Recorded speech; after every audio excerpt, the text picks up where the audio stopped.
नत है मेरे देव जी तब सम्मुख ममात, इसके ऊपर अब सदा रखियो मंगल हाथ। दोनों कर को जोड़कर मस्तक घुटने टेक, तुझको हो प्रणाम मम शत शत कोटि अनेक। गुरु जी को करिए वंदना भाव से बारंबार, नाम सुनौका से किया जिसने भाव से पार। विवेकानंद जी ने स्वामी रामकृष्ण जी महाराज से पूछा कि गुरुदेव, आपने भक्ति के मार्ग पर चला दिया, भक्ति का रास्ता भी दिखा दिया, लेकिन जो भक्ति कर रहे हैं उसका लक्ष्य क्या, उद्देश्य क्या है, ये तो आपने बताया नहीं। तो स्वामी रामकृष्ण जी ने कहा, बेटा कोई बात नहीं, वो भी बता दूंगा। भक्ति का लक्ष्य क्या है, भक्ति का उद्देश्य क्या है, क्यों भक्ति करते हैं। एक दिन स्वामी रामकृष्ण जी अपने शिष्यों के साथ बैठे हुए थे, उधर से विवेकानंद जी आए। जैसे वो प्रवेश कर रहे थे तो रामकृष्ण जी महाराज ने शिष्य के कान में कुछ कहा। इतने जैसे ही विवेकानंद जी प्रवेश किए, गुरु के पास बैठने ही लगे थे, उस शिष्य ने उठकर विवेकानंद जी के मुंह पे थूक दिया। जब मुंह पे थूक दिया सबके सामने, भरी सभा में, गुरु के सामने, तो एकदम हतप्रभ हो गए, हैरान हो गए, ये क्या हो गया। लेकिन फिर उसी क्षण अपनी उस मंद मंद मुस्कुराहट को वापस लाते हुए प्रसन्न चित्त होकर जैसे बैठने लगे, रामकृष्ण जी ने खड़े होकर गले से लगा लिया और कहा, यही भक्ति का लक्ष्य है। अर्जुन ने भी गीता में पूछा है भगवान कृष्ण जी से कि भगवान भक्ति का लक्ष्य क्या है। तुमने कहा भक्ति का लक्ष्य है प्रसन्नता। महाराज ने भी भक्ति प्रकाश में लिखा है कि भक्त क्या लक्षण है, मुखमंडल प्रसन्न हो यथा गुलाबी फूल, हर की तरह, हर वक्त गुलाब के फूल की तरह प्रसन्न चित्त हो। लेकिन राम जी के बाहर लिखा होता है, रामचरित के बाहर सदा प्रसन्न राम, आपने पढ़ा होगा, सदा प्रसन्न राम लिखा होता है।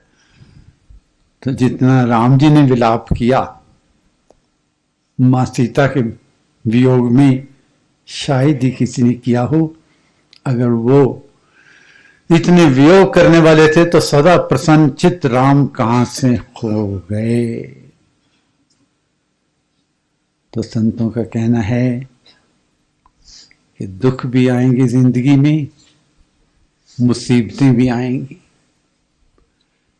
लेकिन हमारी जो जिंदगी है वो एक घड़ी की जो क्लॉक होती है, जिसके अंदर पेंडुलम लगी होती है, दोनों तरफ घूमती रहती है, उस घड़ी की तरह है जीवन। उस घड़ी की पेंडुलम की तरह है, कभी एक तरफ जाती है, फिर बीच में आती है, फिर बाएं चली जाती है, फिर दाएं चली जाती है। एक तरफ दुख है, एक तरफ सुख है। दुख में होते हैं तो फिर कोई ना कोई खुशी की खबर आ जाती है, खुशी की खबर आती है तो फिर गमी की आ जाती है। वो घड़ी चलती रहती है, लेकिन उस पेंडुलम का हर वक्त प्रयत्न क्या है, उद्देश्य क्या है, लक्ष्य क्या है, सेंटर में आना, बीच में आना। जैसे बीच में आने लगती है फिर बाएं चली जाती है, जैसे बीच में आने लगती है फिर दाएं चली जाती है। तो जिंदगी का उद्देश्य है समता। धीर जनों पर दुखड़े आते, उनसे तो वे परखे जाते। कौन कहता है मुसीबत आती नहीं ताजदारों पर, ये गम की बिजली गिरती है बड़ी ऊंची मीनारों पर। सुख आंदे फुलवाड़े बद्दे, दुख दिन बद्दी पूली, शाह हुसैन दी खलवाई, मंसूर नु चाड़िया सूली। साबर दे तन कीड़े पाए, कर न सके करूली, अपने भक्ता नहीं बख्शदा, तू केड़े बाग दी मूली। दुख आएंगे, लेकिन दुख आए सुख आए, हर वक्त कोशिश करना है कि समता में रहें, एक चित्त हो जाएं। तो लोग पूछते हैं कि हम तो प्रयत्न करेंगे, अभ्यास भी करेंगे, सब कुछ मेहनत करेंगे कि दुख में दुखी ना हो, सुख में समता में रहें, तो क्या कोई एक दिन आएगा जिस दिन हम अभ्यास करते करते भक्ति के मार्ग पर चलते सिमरन करते सम हो जाएंगे, दुख और सुख का पता ना लगे? संत कहते हैं जरूर आएगा। कब आएगा? जब घड़ी का समता, घड़ी की जो पेंडुलम है कब खड़ी होती है? जब उसकी बैटरी खत्म हो जाती है। वो दिन तभी आएगा जिस दिन हम शांत हो जाएंगे, चले जाएंगे दुनिया से। जब तक संघर्ष है, जीवन है, अगर विराम है तो मृत्यु है। जीवन में दुख और सुख तो चलता ही रहेगा, लेकिन जो भक्ति का मार्ग है वो सिखाता है कि हमें समता में रहना है। राम जी दुखी होते थे, फिर लक्ष्मण दृष्टि देता था, फिर धैर्य करके फिर अपने काम पे चल जाते थे। कहते हैं कि स्वामी राम जब भक्ति के मार्ग पर चले और भक्ति के मार्ग पर चलते हुए परमेश्वर को उलाहना भी दिया, हे परमेश्वर जब से तुझसे लौ लगाई, पाया क्या तकदीर में, आँख की नगदी मिली, सहरा मिला जागीर में। हे भगवान मैंने लौ तो लगा लिया, भक्ति के मार्ग पर चल तो पड़ा हूं, पर जब से तुझसे लौ लगाई पाया क्या तकदीर, मुझे मिला क्या है? आँख की नगदी मिली, सहरा मिला जागीर में। आँख की नगदी मिली, एक हुक सी दिल में उठती है, एक दर्द जिगर में होता है। हम रात को उठ उठ रोते हैं जब सारा आलम सोता है। ये मेरा हाल है, मेरा पीड़ा वेदना व्यथा का मेरा हाल है। परमेश्वर किस तरफ तूने मुझे भेज दिया, ला दिया है भक्ति के मार्ग में? क्योंकि मार्ग तो पीड़ा का, वेदना का है, लेकिन जब फलीभूत होती है तो प्रसन्न चित्त, प्रसन्नता प्राप्त होती है। उसी स्वामी राम को जब भक्ति के मार्ग में सफलता मिल गई, सफलता परिपूर्ण हो गई, तो उसी स्वामी राम जी ने भगवान को भी चुनौती दे दी कि अब मैं प्रसन्न चित्त हो गया हूं, समता आ गई है, कुंदन के हम डले हैं। पहले खोट वाला सोना था मैं, लेकिन अब कुंदन के हम डले हैं, चाहे जब चाहे तू गला ले, क्योंकि सोने को पहले गला के देखते थे उसमें कितनी खोट है। कुंदन के हम डले हैं, जब चाहे तू गला ले, बावर न हो जा हम पर। बावर मतलब विश्वास, भरोसा न हो। बावर न हो जो हम पर, ले आज आजमा ले, जिंदा मुझे तो रखे या तन से सर उतारे। राम आ सब तो यही कहता हुआ पुकारे, क्या राजी हैं हम उसी में जिसमें तेरी रजा है। यहाँ यूं विवाह हुआ है और यूं विवाह हुआ है।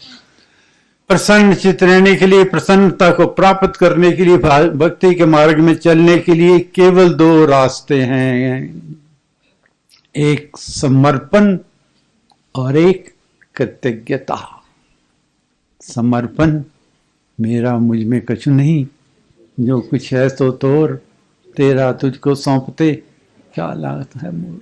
राजी हैं उसी में जिसमें तेरी रजा है। कहते हैं कि एक राजा और एक वजीर, दोनों में बहुत प्यार था आपस में प्रीति बहुत थी, लेकिन विचारों की भिन्नता थी।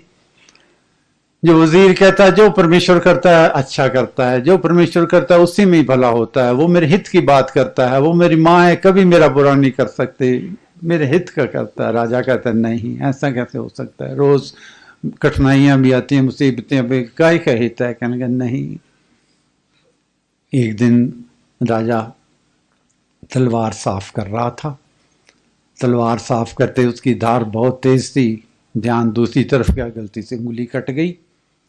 उंगली कट गई तो सामने वजीर बैठा था, उसने, राजा बहुत दुखी था, तो वो कहता है जो भगवान करता अच्छा करता है। राजा कहता तेरी ऐसी तैसी, मेरी उंगली कट गई है और तू कहता है जो भगवान करता है अच्छा करता है, दफा हो जा, चल तेरे को नौकरी से निकालता हूं मैं।